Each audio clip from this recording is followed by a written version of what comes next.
नमस्कार, देवभूमि समाचार देख रहे हैं आप। आपके साथ मैं हूं स्वीटी दीक्षित। बुलेटिन की शुरुआत करेंगे अहम जानकारी के साथ। बता दें कि राज्यसभा सांसद नरेश बंसल को मिली है अहम जिम्मेदारी। पार्टी को राष्ट्रीय कार्यकारिणी से अहम जिम्मेदारी मिली है और ऐसे में बता दें कि राष्ट्रीय कार्यकारिणी से ये अहम जिम्मेदारी जब मिली है और इसी के साथ राष्ट्रीय सह कोषाध्यक्ष बनाए गए हैं नरेश बंसल। तो अहम जानकारी आप तक पहुंचा रहे हैं, जहां अब बीजेपी ने सबको जिम्मेदारी सौंप दी है और इसी के मद्देनजर राष्ट्रीय सह कोषाध्यक्ष बनाए गए हैं नरेश बंसल। तो अहम जानकारी आप तक पहुंचा रहे हैं, राज्यसभा सांसद है नरेश बंसल और ऐसे में उनको अहम जिम्मेदारी सौंपी गई है। पार्टी की राष्ट्रीय कार्यकारिणी से ये अहम जिम्मेदारी उनको मिली है और ऐसे में अब नरेश बंसल जो है वो कोषाध्यक्ष सह कोषाध्यक्ष बनाए गए हैं। तो अहम जानकारी आप तक पहुंचा रहे हैं, जहां देखिए अब बीजेपी लगातार रणनीति बना रही है और बीजेपी ने आज सूची जारी की है जिसमें तमाम उपाध्यक्ष और कोषाध्यक्ष के भी सूची इसमें जारी की गई है और इसी में कई नाम ऐसे निकल के सामने आए हैं। उत्तराखंड की बात की जाए तो आपको बता दें कि उत्तराखंड से भी सह कोषाध्यक्ष बनाए गए हैं नरेश बंसल और ऐसे में अब एक के बाद एक बीजेपी जिम्मेदारी सौंपनी शुरू कर दी उन्होंने। 2024 के मद्देनजर बीजेपी अब आगे का रोड मैप तैयार कर रही है और इसीलिए अब जिम्मेदारियों को बांटना बीजेपी ने शुरू कर दिया है। इसीलिए राज्यसभा सांसद है नरेश बंसल, जिनको बड़ी जिम्मेदारी यहां पे दी गई है, उनको छह राष्ट्रीय सह कोषाध्यक्ष बनाए गए हैं। बता दें नरेश बंसल बने हैं राष्ट्रीय सह कोषाध्यक्ष। राज्यसभा सांसद है नरेश बंसल और ऐसे में उनको अहम जिम्मेदारी ये मिली है।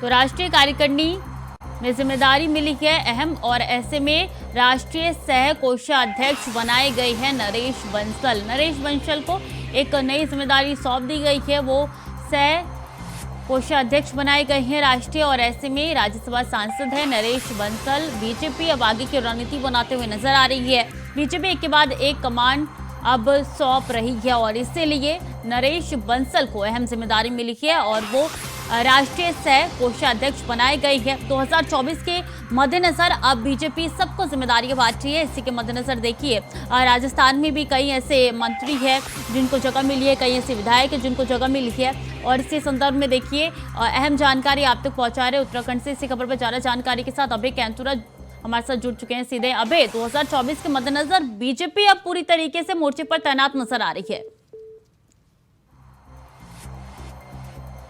दोबारा जोड़ने की कोशिश करेंगे अभय को, लेकिन अहम जानकारी आप तक पहुंचा रहे हैं, जहां राष्ट्रीय सह कोषाध्यक्ष बनाए गए हैं नरेश बंसल और ऐसे में राज्यसभा सांसद है नरेश बंसल, जिनको ये अहम जिम्मेदारी मिली है। एक के बाद एक जिम्मेदारी सौंपी जा रही है। राज्यसभा सांसद है नरेश बंसल, पार्टी की राष्ट्रीय कार्यकारिणी ने यह अहम जिम्मेदारी उनको दी है और ऐसे में जेपी नड्डा ने ये सूची जारी की थी और उनकी सूची जारी करने के बाद से सबको जिम्मेदारी उनको अपनी अपनी मिल गई है और ऐसे में देखिए 2024 के मद्देनजर अब और ज्यादा बीजेपी तैयारी सख्त करते हुए नजर आ रही है और यही कारण है जो लगातार बीजेपी हर चुनावी मोड में और रहती है। चाहे छोटे चुनाव की बात कर ली जाए या बड़े से बड़े चुनाव की बात कर ली जाए, बीजेपी हमेशा से धरातल पे नजर आती है और अभी देखिए वक्त है लोकसभा चुनाव के मद्देनजर, लेकिन अभी से अब कमान सौंपनी शुरू कर दी है बीजेपी ने। जेपी नड्डा ने ये सूची जारी की और ऐसे में राष्ट्रीय सह कोषाध्यक्ष बनाए गए हैं नरेश बंसल। अहम जिम्मेदारी उनको मिली है, पार्टी की राष्ट्रीय कार्यकारिणी से जिम्मेदारी उनको सौंपी गई है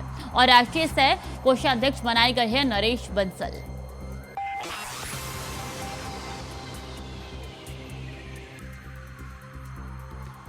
राज्यसभा सांसद नरेश बंसल को अहम जिम्मेदारी मिली है। अभी एक बार फिर से हमारे साथ जुड़ चुके हैं। अभी बड़ी जिम्मेदारी मिली है। बिल्कुल, ये कह सकते हैं कि बीजेपी के जो वरिष्ठ नेता है राज्यसभा सांसद नरेश बंसल, उनको पार्टी में जो पार्टी के पदाधिकारी जो सूची जारी हुई है उसमें सह कोषाध्यक्ष की जिम्मेदारी यहाँ पर दी गई है। ये बड़ी जिम्मेदारी इससे भी समझी जा सकती है कि पार्टी के वरिष्ठ संगठन के ये जिम्मेदारी उन नेताओं को दी जाती है जिन्हें संगठन का पूरा अनुभव होता है, संगठन के लिए जो लोग लगातार यहाँ पर काम करते हैं। और नरेश बंसल पुराने पार्टी के कार्यकर्ता भी रहे हैं, कई प्रदेशों में उनका कामकाज यहाँ पर रहा है। ऐसे में उत्तराखंड में संगठन की जिस प्रकार की उनकी जिम्मेदारी यहाँ पर रही है, तो ये कोषाध्यक्ष की सह कोषाध्यक्ष की जो भूमिका वो उन्हें दी गई है। पार्टी चाहती है कि चुनाव से पहले और उस काम को यहाँ पर किया जाए, उन पार्टी के उन नेताओं को जिम्मेदारी दी जाए जो संगठन के लिहाज से काफी महत्वपूर्ण होते हैं, जिनका अनुभव का लाभ पार्टी आगामी चुनाव से पहले संगठन को लेकर ले सकती है। जी जी बिल्कुल, अगर बात की जाए तो क्या कुछ जिम्मेदारी के मद्देनजर आगे करने वाले हैं नरेश बंसल? उनकी प्रतिक्रिया निकल के सामने आई है क्या? जी प्रतिक्रिया निकल के सामने आई है नरेश बंसल को जब ये जिम्मेदारी उनको मिली है अभय? जी बिल्कुल, अभी तो ये कह सकते हैं कि अभी फिलहाल जो पार्टी के वरिष्ठ नेता हैं ये दिल्ली में है, क्योंकि इस तरह सत्र की चल यहाँ चल रही है, तो ऐसे में लोग दिल्ली में है। लेकिन उनकी तरफ से पार्टी संगठन का आभार यहाँ पर प्रकट किया गया है और कहा गया है कि जो जिम्मेदारी उन्हें दी गई उस जिम्मेदारी का पुनः यहाँ पर अच्छे से निर्वहन यहाँ पर करेंगे। इसके अलावा उम्मीद ये कही जा सकती है कि जो अभी और जो पार्टी में जो नेताओं की जो जिम्मेदारी मिलनी है, जिसमें कार्यकारिणी सदस्य से लेकर पार्टी के कई प्रदेश मोर्चों और संगठनों विभागों के जो पदाधिकारी घोषित होने हैं वो यहाँ पर घोषित किया जा सकता है। ऐसे में उत्तराखंड से और भी वरिष्ठ नेताओं को पार्टी संगठन में बड़ी भूमिका यहाँ पर मिल सकती है। जी कौन कौन से ऐसे वो नाम है जो निकल के सामने आ रहे हैं उन नेताओं में से अभय? बिल्कुल, अगर कहें तो पूर्व मुख्यमंत्री त्रिवेंद्र सिंह रावत हो, पूर्व मुख्यमंत्री विजय बहुगुणा और पूर्व कैबिनेट मंत्री मदन गौर सिंह, तो इसके अलावा जो कई ऐसे वरिष्ठ नेता हैं, चाहे अभी लोकसभा के सांसद हो या राज्यसभा सांसद हो, जिन्हें अभी पार्टी संगठन में कोई महत्वपूर्ण पद नहीं मिल पाया, उन्हें संगठन में बड़ी जिम्मेदारी यहाँ पर मिल सकती है। उसका ये कह सकते हैं कि पूर्व मुख्यमंत्री त्रिवेंद्र सिंह रावत, रमेश पोखरियाल निशंक, पूर्व कैबिनेट मंत्री मदन कौशिक वो चेहरे हैं जिन्हें लगातार जिनके नामों की चर्चा यहाँ पर हो रही है और उन्हें पार्टी संगठन में बड़ी भूमिका यहाँ पर दी जा सकती है। तो अभी ये शुरुआत पार्टी में हुई है, ये कह सकते हैं कि अभी पदाधिकारियों की सूची जारी हुई है, जल्द ही मोर्चों की, विभागों की और जो कार्यकारिणी सदस्यों की जो सूची है वो भी पार्टी स्तर पर जारी होगी। फिर ऐसे में उसमें उत्तराखंड के वरिष्ठ नेताओं के नामों के आने की संभावना यहाँ पर बताई गई है। जी बिल्कुल, चाहे छोटे चुनाव की बात कर ली जाए या बड़े से बड़े चुनाव की बात कर ली जाए, बीजेपी हमेशा चुनावी मोड में ऑन रहती है और यही कारण है कि अब से उनकी ये शुरुआत जो है वो दिखनी शुरू हो चुकी है, धरातल पे भी आनी शुरू हो जाएगी जल्द अभय। बिल्कुल, बीजेपी लगातार जो कार्रवाई यहाँ पर करेगी उस कार्रवाई में ये सब चीजें समझी जा सकती है और ये कहा जा सकता है कि पार्टी स्तर पर उन सभी को बड़ी जिम्मेदारी यहाँ पर मिल सकती है जो लगातार अपने संगठन को लेकर अपनी कार्रवाई को, अपने संगठन को लेकर अपनी जिम्मेदारियों का पूरा निर्वहन यहाँ पर कर रहे हैं और जो पार्टी संगठन उन्हें जो जिम्मेदारी देती है चुनाव को लेकर उन जिम्मेदारियों का निर्वहन यहाँ पर करते हैं। तो ऐसे में उम्मीद है कि इन पार्टी अपने उन सभी वरिष्ठ नेताओं की जिम्मेदारी, उन वरिष्ठ नेताओं का अनुभवों का लाभ यहाँ पर लेगी जो पार्टी संगठन के लिए सही है, चुनाव के लिहाज से काफी महत्वपूर्ण भी कही जा सकती है। तो आगे क्या कुछ और रणनीति रहने वाली है बीजेपी की? देखो, बीजेपी की एक खास रणनीति रहती है कि पार्टी के उन सभी तमाम कार्यकर्ताओं के अनुभवों का लाभ यहाँ पर लिया जाए, उन्हें जिम्मेदारियां दी जाए जो चुनाव के दौरान काफी महत्वपूर्ण यहाँ पर होती है, जिनका अनुभव चुनावों के लिए काफी महत्वपूर्ण होता है। और बीजेपी अभी से ही संगठनों को मजबूत करने के साथ साथ अपने जो मोर्चे उन मोर्चों की जिम्मेदारियां यहाँ पर दे रही है, जो संगठन के कार्यक्रम यहाँ पर संचालित हो रहे हैं उन कार्यक्रमों को देने का काम बीजेपी अपने वरिष्ठ नेताओं को कर रही है ताकि चुनाव से पहले पार्टी का जो जनाधार है वो मजबूत हो सके, पार्टी की जो नीति नीति आम जनता तक पहुंच सके ताकि उसका लाभ बीजेपी को यहाँ पर मिल सके। जी बिल्कुल अभय, बहुत बहुत शुक्रिया आपका तमाम जानकारी के लिए। तो नरेश बंसल को बड़ी जिम्मेदारी मिली है, काफी महत्वपूर्ण ये जिम्मेदारी बताई जा रही है। खबरों में आगे बढ़ेंगे। जोशीमठ विश्व धरोहर फूलों की घाटी, रंग बिरंगे फूलों से महकी घाटी में फूल देर से खिले हैं, लेकिन अब घाटी में 150 से अधिक प्रजाति के फूल खिले। वैली ऑफ फ्लावर में इस वर्ष अभी तक 4,957 पर्यटक पहुंचे हैं, जिनमें 90 विदेशी पर्यटक शामिल। विभाग को अभी तक पर्यटकों से 7,33,000 की आय प्राप्त हुई है। बरसात और हाईवे बंद होने के कारण पर्यटकों की संख्या में गिरावट आई है।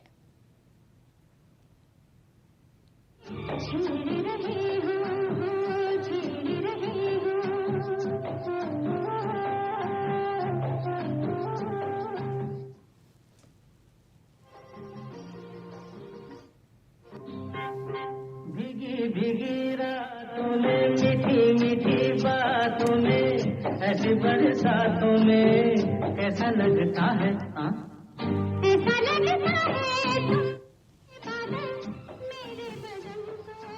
तो 150 से अधिक प्रजाति के फूलों से घाटी महक चुकी है और ऐसे में ये तस्वीर रंग बिरंगे निकल के सामने आ रही है। यहाँ पे हरियाली भी आपको नजर आ रही है। पर्यटक यहाँ पे पहुँचने शुरू हो चुके हैं, काफ़ी ज़्यादा एंजॉय भी कर रहे हैं यहाँ पे, जिसकी तस्वीर निकल के सामने आ रही है। और ऐसे में देखिए यहाँ पे जोशीमठ, जो कि पिछले दिनों जिसकी तस्वीर देखी थी उससे काफ़ी बदली हुई तस्वीर इन दोनों निकल के सामने आ रही है। ऐसे में फूलों से महकी हुई घाटी भी नजर आ रही है। यहाँ पे तमाम पर्यटक पहुंच रहे हैं अपनी फैमिली के साथ। और ऐसे में बता दें कि जो तस्वीर निकल के सामने आ रही है ये बता रही है कि जोशीमठ में अभी हालात सुधरते हुए नजर आ रहे हैं। फूलों से रंग बिरंगी सजी हुई महकी हुई नजर आ रही है जोशीमठ। इसी खबर पर ज्यादा जानकारी के साथ तुषार गुप्ता हमारे साथ जुड़ चुके हैं। तुषार, जो जोशीमठ की पहले तस्वीर थी और अभी की तस्वीर, उसमें जमीन आसमान का फर्क है।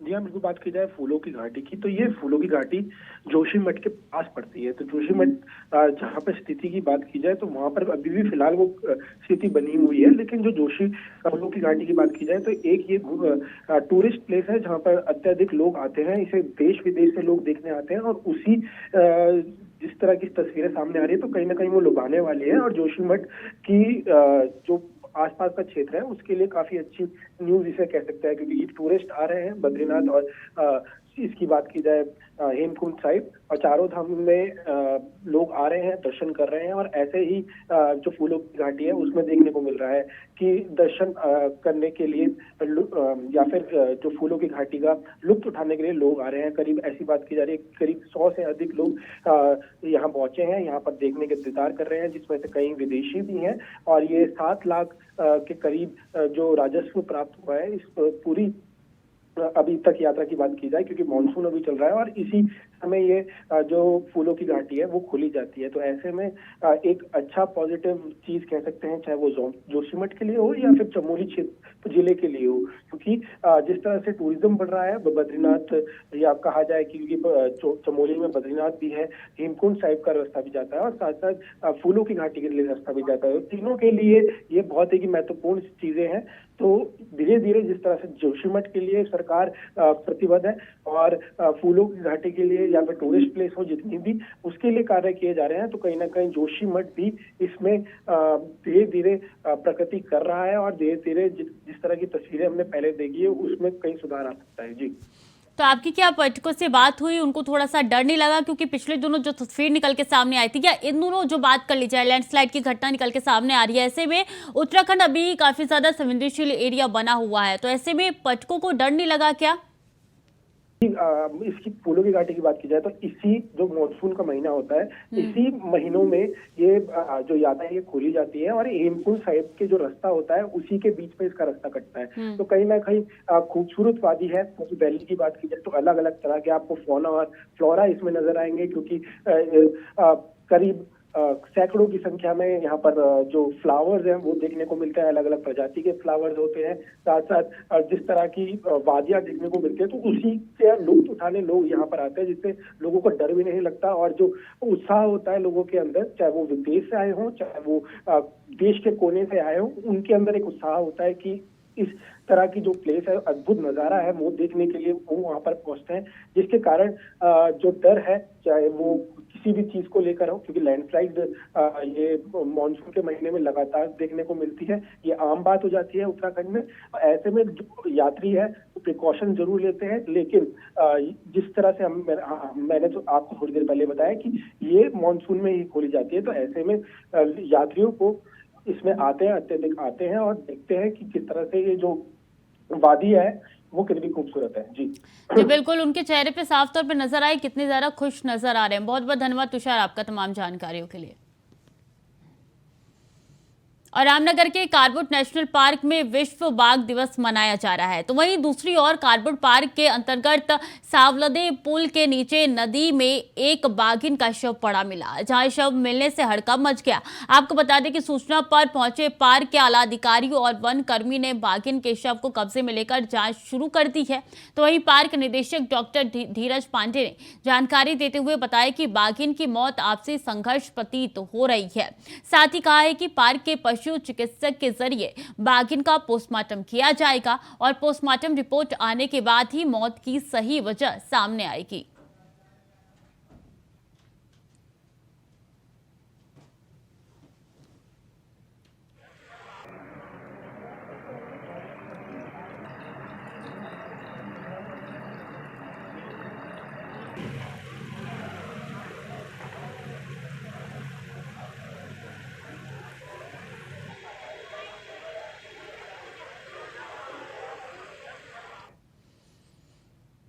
खबर देहरादून से है, जहां बाघों की संख्या के आंकड़े आज जारी होंगे। वहीं उत्तराखंड में बाघों की संख्या 500 से ज्यादा पहुंचने की उम्मीद जताई जा रही है। राज्य सरकार की निगाहें आंकड़ों पर टिकी हुई है।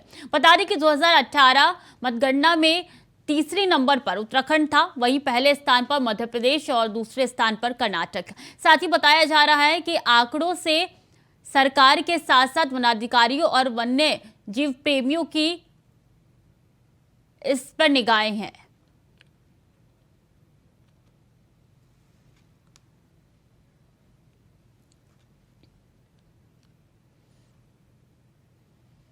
पहाड़ों की रानी मसूरी में हाथीपाव रोड पर शनिवार सुबह अचानक से एक विशाल पेड़ गिरने से रोड बंद हो गया, जहां पेड़ गिरने से मार्ग के दोनों ओर वाहनों की लंबी कतार लग गई और लोगों को परेशानियों का सामना करना पड़ा। आपको बता दें कि पेड़ गिरने की सूचना पर फायर सर्विस के जवान मौके पर पहुंचे। मशीनों के माध्यम से पेड़ को काटकर सड़क से हटाकर यातायात को सुचारू कराया गया।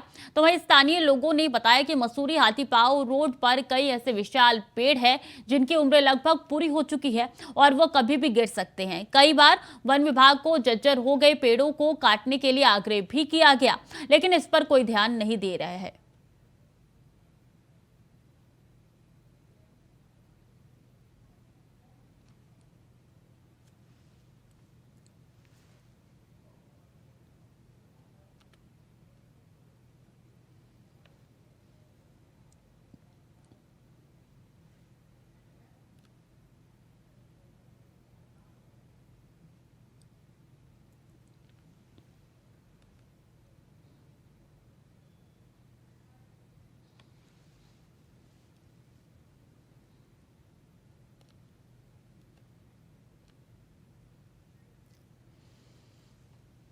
खबर देहरादून से है, जहां 3 अगस्त को उत्तराखंड में कैबिनेट बैठक प्रस्तावित है, जिसमें सरकार कई लाभकारी प्रस्ताव प्रदेश की जनता के लिए पारित कर सकती है। वहीं कांग्रेस ने अंकिता मर्डर केस में सीबीआई जांच, प्रदेश के विकास, बेरोजगारी, महंगाई जैसे मुद्दों पर प्रस्ताव पास करने की मांग की है।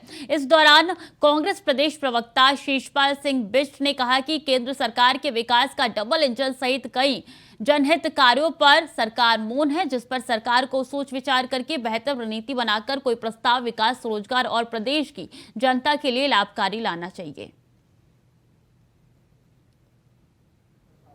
देखिए, धामी सरकार की कैबिनेट बैठकें जब भी होती हैं उसमें प्रदेश हित के कोई मुद्दे तो आते ही नहीं। देखिए, प्रदेश में बेरोजगार पेपर लीक प्रकरण पर सीबीआई जांच की मांग लंबे समय से कर रहे हैं। बेटी अंकिता भंडारी प्रकरण में वीआईपी का नाम उजागर करने के लिए सीबीआई जांच की मांग लगातार हो रही है। प्रदेश के बजट में आप लगातार कटौती कर रहे हैं और डबल इंजन की बात करने के बावजूद भी डबल इंजन उत्तराखंड की धरती पर नहीं उतरा। कब केंद्र का वो डबल इंजन उत्तराखंड की धरती पर उतरेगा, उसके लिए कैबिनेट में कोई प्रस्ताव लाइए, सरकार कोई प्रस्ताव भेजिए, लेकिन ना तो राज्य सरकार उस पर कोई कदम आगे बढ़ाती है, न केंद्र सरकार जो है राज्य पर ध्यान दे रही है। और हरिद्वार में कृषि सचिव दीपेंद्र चौधरी बाढ़ ग्रसित क्षेत्रों का दौरा करेंगे, जहां बाढ़ और जलभराव से प्रभावित किसानों से मिलकर मानसून सीजन में फसलों को हुए नुकसान की जानकारी ले रहे हैं।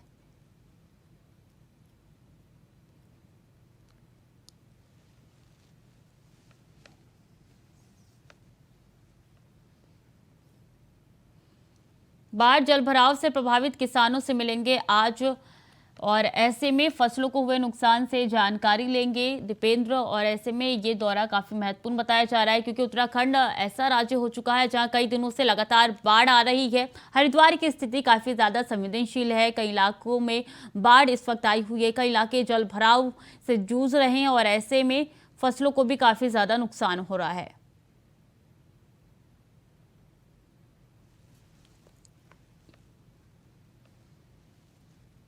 और बीजेपी के प्रदेश मीडिया प्रभारी मनवीर चौहान ने एक बार फिर कांग्रेस पर जुबानी हमला बोलते हुए कहा है कि कांग्रेस के नेता चाहे राष्ट्रीय स्तर पर हो या प्रदेश स्तर पर, दोनों ही जगहों पर देश के खिलाफ बयानबाजी और जन कल्याणकारी नीतियों के खिलाफ दुष्प्रचार कर रहे हैं। बीजेपी नेता ने कहा है कि उत्तराखंड में भी कांग्रेस के नेता प्रचार प्रसार से सरकार की नीतियों के खिलाफ कर रहे हैं। कभी कांग्रेस का नेता जनता के साथ खड़ा नजर नहीं आया है और यही वजह है कि अब जनता का भरोसा भी विपक्षी दल से उठ चुका है।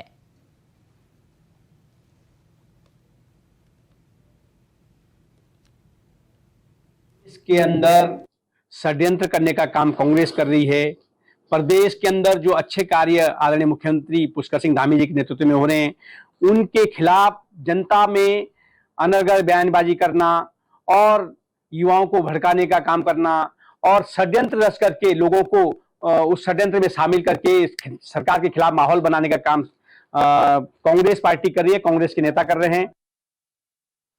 देहरादून के थाना पटेल नगर क्षेत्र में गुरुवार की शाम को कॉलेज जा रहे युवक पर कॉलेज के बाहर ही करीब 15 से 20 दबंगों ने धारदार हथियारों से जानलेवा हमला कर दिया, जिसमें युवक बुरी तरीके से घायल हो गया। इस घटना में युवक के सर पर और चेहरे पर गंभीर चोट आई है। घायल युवक को नजदीकी अस्पताल में भर्ती कराया गया है, जहां उसका इलाज अभी भी जारी है। बताया जा रहा है कि पीड़ित युवक ने 3 साल पहले विशेष समुदाय को लेकर सोशल मीडिया पर एक पोस्ट किया था, जिससे नाराज विशेष समुदाय के युवकों ने मौके की तलाश में अब पीड़ित अमन को अपना निशाना बनाया है।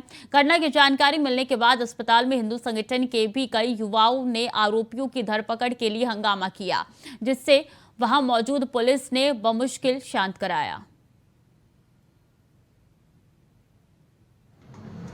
इसमें कल अमन भंडारी नाम की स्टूडेंट के साथ मारपीट हुई थी। उसमें सुसंगत धाराओं में मामला पंजीकृत किया गया। उसमें धरपकड़ हम लोग कर रहे हैं और कुछ लोगों का नेम्ड एफआईआर भी है, कुछ बनाम अज्ञात भी करके लिखा गया है। उसमें सिर्फ जितने भी मारपीट किया है सबकी अरेस्टिंग होगी, सबके खिलाफ कठोर कार्रवाई की जाएगी। और मैं आगाह करना चाहता हूँ, इस तरह का दुस्साहस जो करेगा उनके साथ हम लोग सख्ती से निपटेंगे और बहुत कठोर कार्रवाई करेंगे।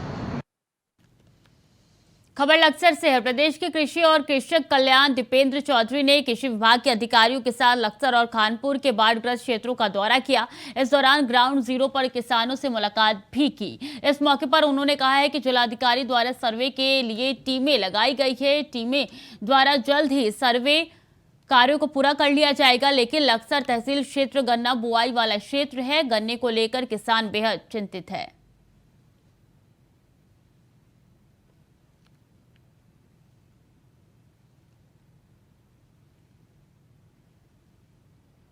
नुकसान जो हुआ है हरिद्वार में वो प्रमुखतः तुम्हारा लक्सर, खानपुर और सदर का कुछ पोर्शन है। इसी तरीके से कुछ क्षेत्र भगवानपुर और रुड़की भी प्रभावित हुए हैं। यहाँ पे डीएम द्वारा हमारी सर्वे की टीमें बना दी गई हैं।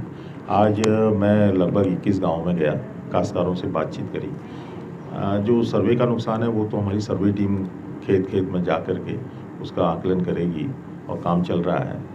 लेकिन क्योंकि ये गन्ना बुआई वाला क्षेत्र है तो गन्ने को लेकर के लोग ज़्यादा चिंतित हैं। सबसे बड़ी समस्या यह है कि उनका ये कहना है कि इस बार अगर हम गन्ने की सप्लाई नहीं कर पाते हैं तो हमारा बेसिक कोटा प्रभावित होगा। उसके लिए हम गन्ना आयुक्त को लिखेंगे कि जो विगत 2 वर्षों की जो सप्लाई ये काउंट करते हैं तो इस वर्ष को छोड़ करके जो पुराने 2 वर्ष हैं ये मैं संस्तुति करूँगा कि बेसिक कोटे इनका प्रभावित ना हो। जो नुकसान और सपा नेता स्वामी प्रसाद मौर्य ने अपनी जुबान से फिर से जहर उगला है। स्वामी प्रसाद मौर्य ने बद्रीनाथ धाम को लेकर एक ऐसा बयान दिया है जिसने उत्तराखंड के शांतवादियों को आग की लपटों में झुलसा दिया है। ये रिपोर्ट देखिए। तो बता दें कि स्वामी प्रसाद मौर्य ने काफी धर्म को लेकर काफी दिनों से बयान देते आ रहे हैं और पहली बार नहीं है जो उन्होंने ये बयान दिया है। और ऐसे में बद्रीनाथ धाम को लेकर भी उन्होंने एक बार फिर से बयान दिया है, जिसको कटाक्ष करते हुए सीएम धाम में खुद सामने आया। उन्होंने ट्विटर पे ट्वीट किया। उन्होंने कहा है कि इंडिया गठबंधन का ये जो है वो निकल के सामने आ रहा है और इसी के लिए उन्होंने बता दें कि शांतवादियों में एक बार फिर से लपटे झुलसा जी है।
सहयोगियों की देश व धर्म विरोधी सोच को दर्शाता है। तो फिलहाल के लिए देवभूमि समाचार में इतना ही। खबरें लगातार जारी है, देखते रहिए इंडिया वॉइस।